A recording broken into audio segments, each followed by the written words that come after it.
Hello everyone, my name is Aubrey and today I'm going to be doing my October TBR. Sorry, you can totally hear my neighbors thumping around upstairs, but we're just going to carry on. So I think that TBRs are going to work a little bit differently on my channel. I am 100% a mood reader and I don't like to give myself homework, but I think every month I will be showing you guys just some of the books that I'm thinking about reading and maybe you guys can help me decide which ones to prioritize, which ones you think I should read, or which ones that you've read and loved and that will inspire me to want to read them. Anyway, it's October. It is my favorite month of the year. I love October so much. I love fall so much, and I have a bunch of kind of spooky books, atmospheric books, thrillers, all kinds of good stuff that I want to get to this month. I will probably not be able to get to all of them, but I don't know. We'll see. Here's hoping.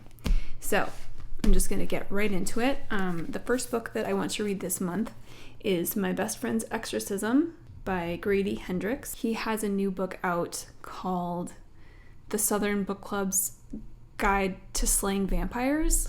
Everyone's been like freaking out about that book. But this book I picked up at a thrift store a couple of weekends ago, and I absolutely love the cover. First of all, like, how incredible is the packaging of this book? It's so fun. This is supposed to be really campy. It's supposed to be really funny. It's set in the 80s. I've heard that it's good for fans of Stranger Things. Basically, all I know about the plot is that it is about two best friends, and one of them gets possessed by a demon and the other one has to exorcise her. Anyway, this just looks really great and I really want to get to it this month. The next book that I definitely want to get to is The Girl with All the Gifts by M.R. Carey. This came out a few years ago. I'm not sure what year. The copyright says 2014. That seems like so long ago, but maybe this book is that old. I don't know. I know that it's a horror book, but that is all I know about it. I will read you guys the inside blurb because it just, I don't know. It makes me excited. When they come for her, Sergeant Parks keeps his gun pointing at her while two of his people strap her into the wheelchair. She thinks they don't like her. She jokes that she won't bite, but they don't laugh. Melanie is a very special girl. It just sounds so good. Yeah, I think this is probably one of those books that you don't really want to know that much going into it. I think there was a movie. Haven't seen the movie, don't know anything about it. So yes, I absolutely 100% want to get to this book this month. Next, I have two choices for Stephen King, and I may read them both if I have time.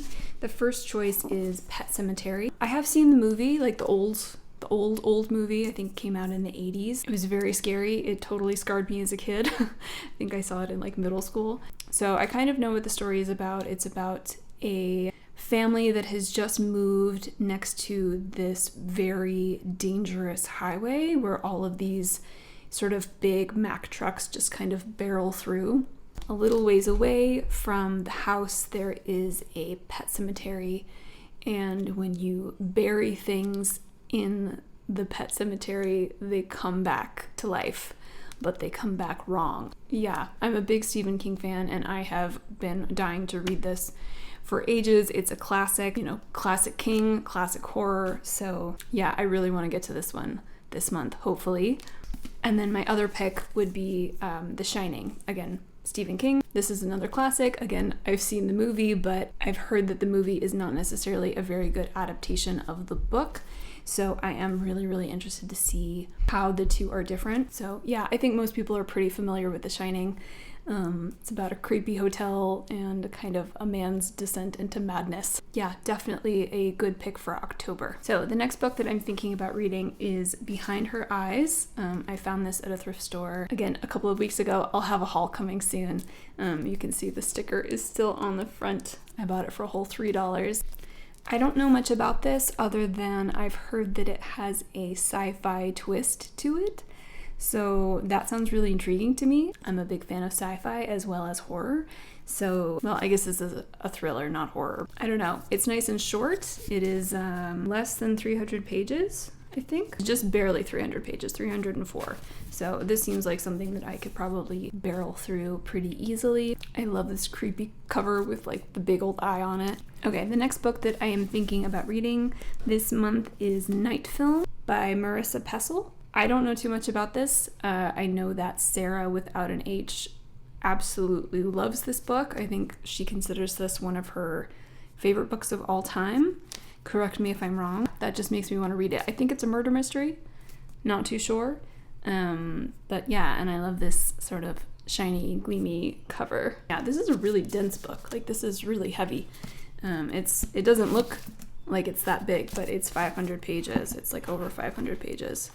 So it's really, really dense. And I like kind of the formatting of some of the pages. Like, you get these kind of interesting, I hope this isn't a spoiler, sorry, but you get kind of these interesting formattings in the book. Don't look too long. I don't know if there are spoilers in there. Let me know if this is one that I should read, if any of you out there have read this and enjoyed it, because this one I'm kind of on the fence about. It might be just one that I get to if I get to it, you know what I mean? Okay, the next option I have for thrillers is Gone Girl by Gillian Flynn. I am, yes, perhaps the last person on earth who hasn't read this book.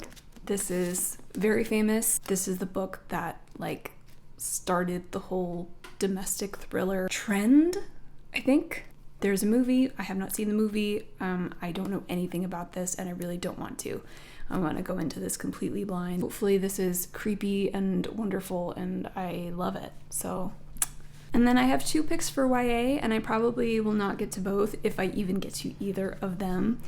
One is The Raven Boys. This is my completely nasty, beat up copy that I found used for really inexpensive. As you can see, I did read some of this at some point. I don't remember. Looks like I got kind of far into it.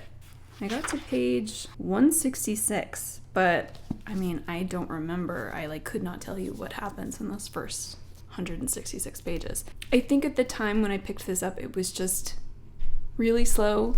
I think that is true for the whole series. At least that's what I hear. I hear that it's atmospheric and it doesn't really have a plot. That just wasn't really what I was in the mood for when I picked this up. I'm still not sure that that's what I'm in the mood for, but this series is just so famous and it feels like kind of the perfect time to read it. I may get to this, I may not, we'll see what I'm in the mood for. And then the other option that I have is Jacobi.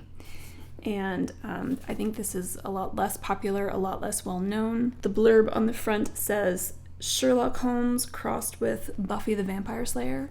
So like, sign me up. I think it's like, these are kind of paranormal mystery books.